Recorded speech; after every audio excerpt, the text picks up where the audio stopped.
172. Lalu, Tuan Besar Zhang berkata pada Frankly. Ia pun berkata, "Tuan muda, engkau tidak usah memikirkan tempat tinggal mereka, karena tetua akan tinggal di tepi jurang itu." Frankly mengangguk dan berkata, "Apakah tidak lebih baik jika aku buat tangga menuju ke sana?" Tuan Besar Zhang menjawab, "Menurutku itu juga lebih baik, jadi mereka bisa naik dan turun kapan mereka mau." Anita Lu dan Feng Long memasuki aula itu dan berkata pada Frankly, "Cucuku sangat tampan, persis dirimu dahulu." Feng Long bertanya, "Tetua, apakah organ tubuh dalamnya sudah lengkap?" Tetua Zhang menjawab, "Kita belum memeriksanya, jadi kita belum tahu, namun melihat gerakannya semua normal di dalam." John Lee berkata, "Engkau bisa meminta dokter memeriksanya, bukan?" Feng Long bangkit setelah mendengar itu, lalu ia berjalan masuk kembali ke dalam. Di dalam, ia berkata pada dokter untuk mengecek organ dalam tubuh bayi.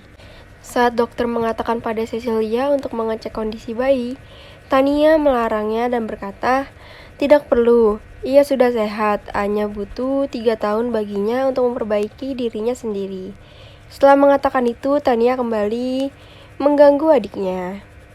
Feng Long menarik dokter keluar dan berkata, "Itu bukan dia yang mengatakannya, jadi kita ikuti saja." Dokter mengangguk bingung. Memperbaiki diri sendiri bagaimana caranya? Feng Long kembali ke aula. Anita Lu tersenyum padanya dan berkata, "Kami mendengar perkataan cucu perempuanku, maka kita tidak bisa melakukan apapun saat ini." Feng Long duduk dan berkata, "Ia mengetahui apa yang akan kita lakukan. Ini sungguh aneh, mereka berdua seperti terikat tali yang tidak terlihat." Tetua Zhang tersenyum menjawab, "Kami pun baru mengetahui bahwa Sebei lebih tua daripada Rejang dan mereka kembar. Jika mereka kembar, maka apapun yang dirasakan saudaranya, maka yang satu pun akan mengetahuinya. Jadi, mereka saling merasakan seperti hal anak kembar identik?" Tanya Anita Lu. John Lee menjawab, "Itu perkiraan dan kebiasaan anak kembar. Jika cucumu mengetahui kondisi adiknya, maka sebetulnya mereka terikat bagai anak kembar." Tetua Zhang berkata, "Energi dalam tubuh cucu perempuanmu masih dikuasai energi Sebei Zhang. Jadi sebetulnya energi itu yang menentukannya. Tadi dia berkata 3 tahun untuk memperbaikinya, maka dalam masa itu ia akan membantu adiknya menyembuhkan dengan energi itu." Jackson berkata, "Aku ingin berada di sini dan menyaksikan bagaimana cucuku mengobati adiknya." Anita Lu bertanya, "Bagaimana dengan King Zhao jika ayah berada di sini?" Jackson tidak menjawab pertanyaan Anita, namun bertanya pada Julian Lu, "Bagaimana paman, apakah engkau setuju usulku kemarin?" Julian tersenyum menjawab, "Setelah engkau mengantar aku dan putriku ke King Zhao, aku meminta hukuman darimu mewakili ayahmu dan memohon maaf pada leluhur. Maka, aku akan menjalankan perintahmu.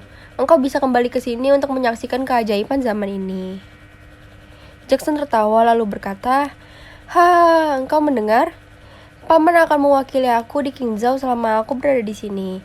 Anita Lu tersenyum menjawab, "Itu bagus jika ayah berada di sini menemani Tuan Fu bermain catur." Tu Fu tertawa menjawab, Nyonya besar, ayahmu juga bosan bertahun-tahun tinggal di King Zhao. Ditambah, keajaiban yang terjadi di rumah ini memang sangat menarik untuk disaksikan."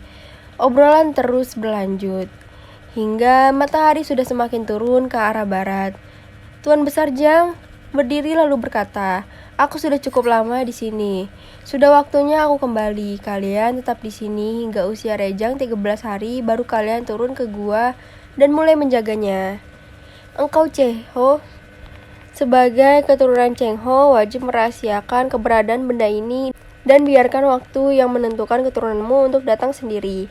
Semua terkejut mendengar Tuan Besar Zhang sudah mau pergi. Frankly bangkit dan berkata, "Jika memang sudah waktunya, aku tidak mengantar dan aku akan menanti kedatangan putra-putri Zhang untuk belajar di sini."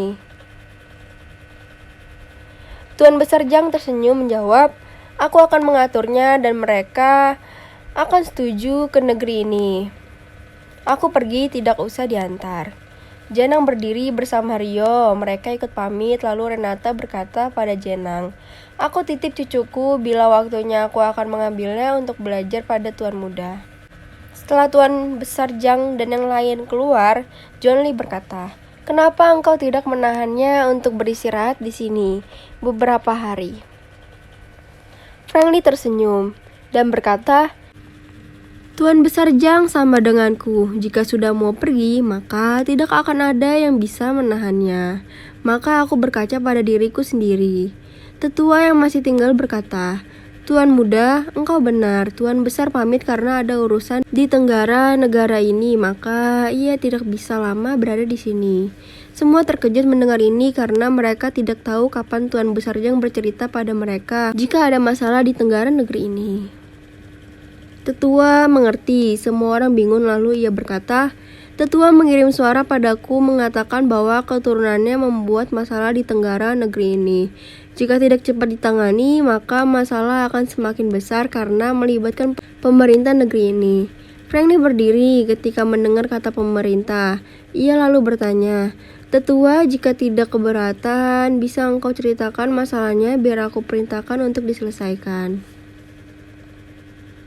Tetua tersenyum menjawab, "Dengan statusmu hanya butuh satu kata, maka masalah itu selesai. Namun Tuan Besar tidak mau itu. Ia akan menyelidiki jika keturunannya yang bersalah, maka hukuman untuknya.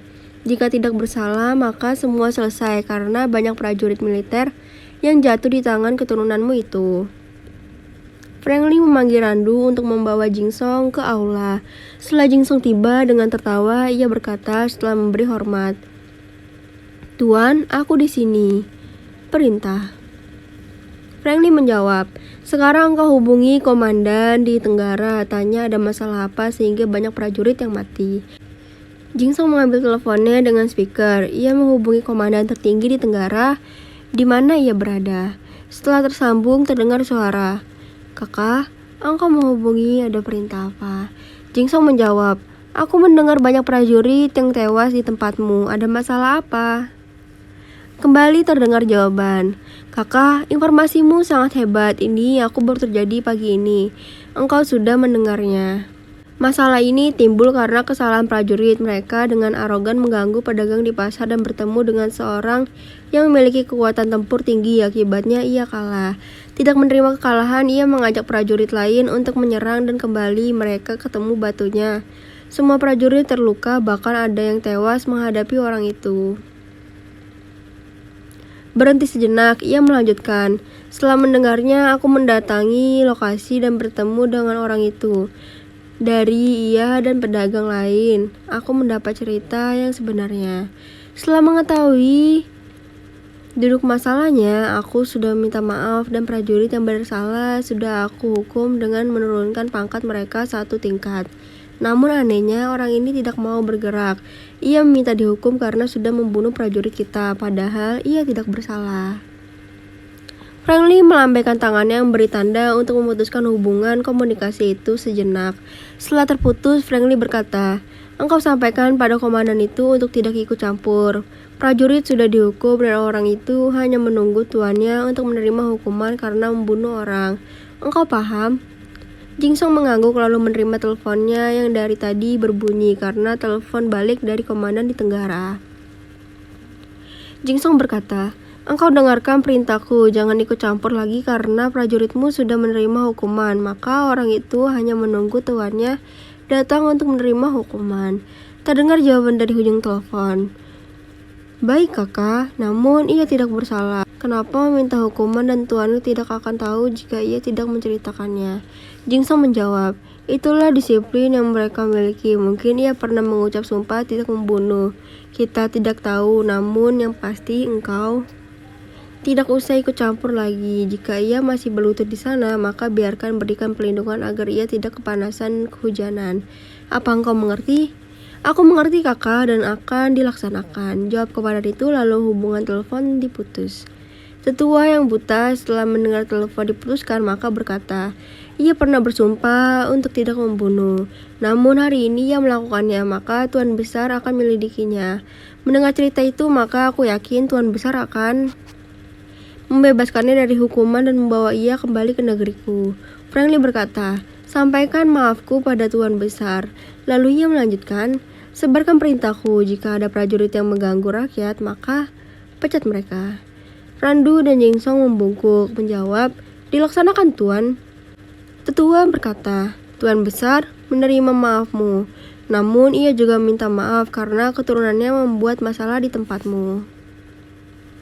Franklin tertawa dan berkata, sampaikan padanya tidak ada masalah. Jackson bertanya, siapakah orang itu hingga begitu kuat merobohkan puluhan prajurit?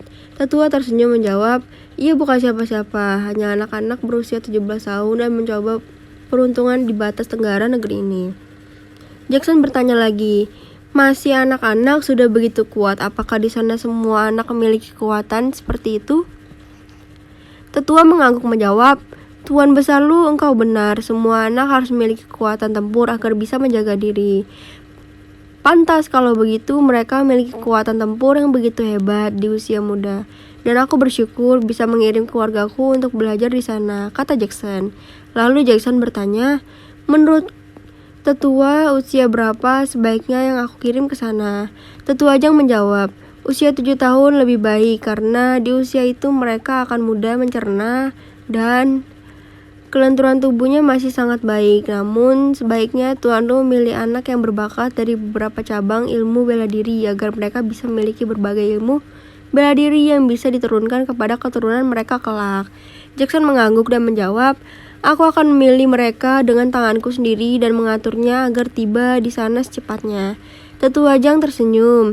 Lalu Franklin berkata, kakek, untuk mengirim mereka ke sana sebaiknya serahkan kepada Tetua Li agar mereka bisa berangkat bersama generasi Li berikutnya. Engkau benar, aku setuju, jawab Jackson. Rani berdiri lalu berkata kepada Anita Lu. Ia pun berkata, Nyonya Besar, entah kapan aku dan ayah akan berangkat ke Qingzhou. Aku sebetulnya malu mentahkan ini untuk keluarga suamiku. Aku minta izin padamu untuk menitip satu putra-putri Chu untuk belajar di kaki bukit. Anita Lu menjawab, Bibi, keputusan itu bukan di tanganku, namun ada pada suamiku. Jika dia mengizinkan, maka tentu tidak ada masalah. John Lee bangkit dan berkata, Bibi, engkau mendengar sendiri, Tuan Besar Jang berkata ilmu untuk diwariskan. Maka jika ada putra atau putri Chu yang berbakat, dapat belajar di kaki bukit bersama penghuni bukit ini. Rani membungkuk dan berkata, terima kasih Tuan Besar, aku akan mengaturnya. Franklin menambahkan, istriku setengah darahnya adalah keluarga Chu, jadi aku berkewajiban mendidik mereka. Jika ada yang berbakat dalam ilmu bela diri bisa bergabung dengan anak-anak penghuni bukit ini. Rani yang masih berdiri menjawab, kembali aku ucapkan terima kasih. Aku akan memilih anak yang baik dalam pendidikan formal dan berbakat dalam ilmu bela diri agar bisa mengikuti pendidikan. Franklin menjawab, Nenek, engkau tidak perlu sungkan, kita ini keluarga saling berbagi. Dan engkau akan pergi meninggalkan Jiangling dan apa yang engkau lakukan untuk keluarga Chu sudah cukup. Aku harap engkau nikmati hidupmu di Qingzhou. Rani menitikkan air matanya lalu berkata, hatimu begitu mulia, aku malu kepadamu. Jika tidak memikirkan ayahku, mungkin aku sudah memotong leherku ini agar tidak menanggung malu jika mengingat masa lalu. Franklin tertawa lalu berkata, nenek, sepatutnya aku berterima kasih padamu. Karenamu, maka istri dan putriku menjadi kuat, mandiri dan tahan banting. Kau bisa bayangkan jika engkau memanjakan mereka, maka mungkin istri dan putriku tidak akan seperti saat ini. Julian berdiri dan berkata, engkau satu dari miliaran rakyat negeri ini. Mungkin akan sulit mencari, bahkan mungkin tidak ada orang yang memiliki hati dan pandangan hidup sepertimu. Tetua Li dan Tetua Jang diikuti yang lain membungkukkan tubuh mereka dan berkata, Tuan muda, kami takluk padamu. Terimalah hormat kami. Franklin menjawab, kalian semua bangkitlah, tidak pantas aku menerima hal seperti ini. Apa yang aku sampaikan adalah kenyataan dan kebenaran karena semua Tuhan sudah mengaturnya. Kita menjalani dan menerima yang telah Tuhan takdirkan untuk kita. Setelah semua berdiri dan kembali duduk, Cheho berdiri dan berkata, Tuan muda, aku tidak tahu bagaimana cara berpikirmu. Hal buruk engkau anggap suatu yang baik. Benar, kata Tua Lu. bahwa engkau satu-satunya orang yang memiliki pandangan berbeda namun benar. Franklin menjawab, itu hal yang tidak sulit. Hal buruk itu bagi manusia, namun Tuhan memiliki rencananya sendiri dan tentu baik.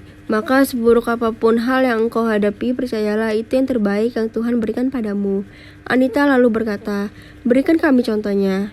Franklin kembali tersenyum lalu berkata, Ibu, saat ayah menjodohkan aku, maka itu hal buruk bagiku dan hal baik bagi ayah. Jika aku menganggap itu buruk dan agar baik aku mengikuti perjodohan yang ayah tentukan, maka aku tidak akan pernah bertemu dengan jenazah leluhur Rejang. Aku tidak akan pernah bertemu istriku dan memiliki putri yang cantik seperti Tania, bukan? Inilah contohnya yang ada di depan mata, namun kita tidak menyadarinya. Anita tersenyum dan berkata, engkau benar sekali. Ibu menjadi paham cara berpikirmu yang memang berbeda, namun engkau benar.